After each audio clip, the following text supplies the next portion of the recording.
નમસ્કાર દર્શક મિત્રો, આપ જોઈ રહ્યા છો લાઈવ 108 ન્યૂઝ ગુજરાત। તો જોઈએ આજના મહત્વના સમાચાર બહુચરાજીથી અમારા સંવાદદાતા ચમનજી ઠાકુર સાથે।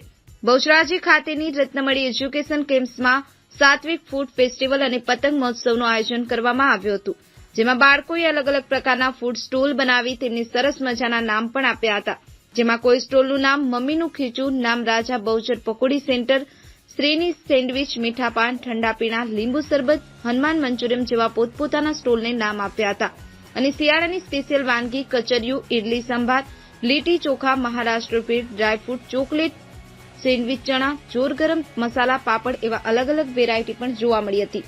રત્નમણી એજ્યુકેશન કેમ્પસનો મૂળ ઉદ્દેશ્ય હતું કે વિદ્યાર્થીઓ ભણવા રમવા તેમજ સાંસ્કૃતિક પ્રોગ્રામ સિવાય જ્યારે તેઓને કોઈ વેપાર ધંધામાં જોડાવાનું થાય ત્યારે તે કેવી રીતે ધંધો કરશે, જે ધંધો કરવા માટે તેનામાં કેવી રીતે કેટલી આવડત રહેલી છે તેમજ ગ્રાહકને પોતાની તરફ કેવી રીતે આકર્ષિત કરી શકે છે, તેમને કેવી રીતે સંતોષકારક સેવા આપે છે, આ જ મુખ્ય ઉદ્દેશ્ય હતો। આ કાર્યક્રમમાં વિદ્યાર્થીઓ, વાલીઓ તેમજ કેમ્પસના દરેક શિક્ષકોએ ઉત્સાહપૂર્વક ભાગ લઈ આ કાર્યક્રમને સફળ બનાવ્યો હતો। Bureau report, live 108 news Gujarat, Ramesh સત્યની સાથે।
जानो ना काका ने कापी पतंगे